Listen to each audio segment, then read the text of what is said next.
xildhibaano ka tirsan golaha wakiilada dowlad goboleedka Hirshabelle siyaasiyiin iyo maamulka degmada Beledweyne oo maanta si wada jir ah shir ugu qabtay gudaha magaalada Beledweyne ayaa baaq nabadeed u diray dagaalo ka soo cusboonaaday deegaanka Deefo oo qiyaastii 30 kiiloomitir dhinaca waqooyi kaga beegan magaalada Beledweyne ee xarunta gobolka Hiiraan. xildhibaanadan ka tirsan golaha wakiilada Hirshabelle iyo maamulka degmada ayaa ugu baaqay shacabkaasi ku dagaalamaya halkaasi in si dhaqsi ah ay u joojiyaan dagaalkaasi waliba colaadaasi halkaasi ka soo cusboonaatay. الله ونحرسته أنتوا كده وعدتنا الله بوقديو وحن ليه هاي مرد بعض يهين نقصون قنين هدانا هاي أمد الرهيبان ومتلينه وحن شيءنا ما ملكه قبل كهيران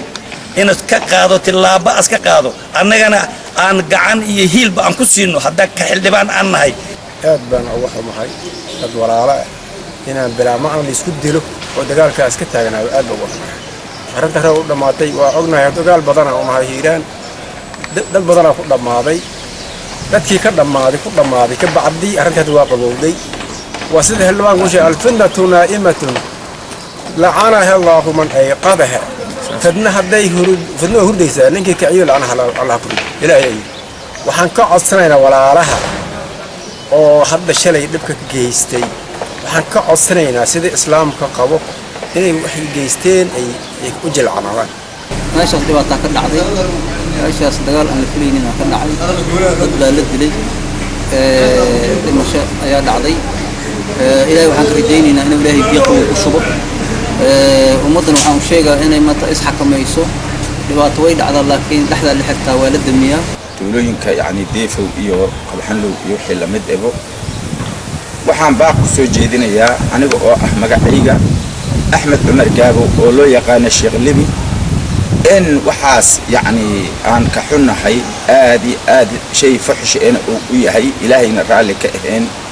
نكي نندلو إلهي سقطت كدمات يسدلا أيو كمدي هاي نكي أو هل ننديني سقطت كدمات يسنولي أيو كمدي هاي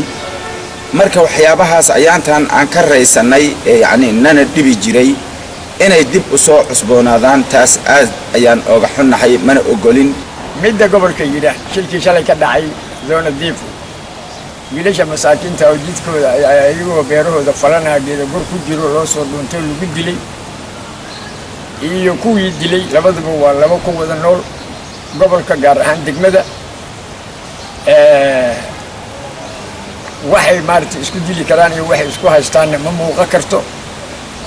waxaan leeyahay nabad inay ka qaataan kuwa hadda geerida ku dambeysana ay nabad qaataan dadka meesha degan waa dad walaalo ah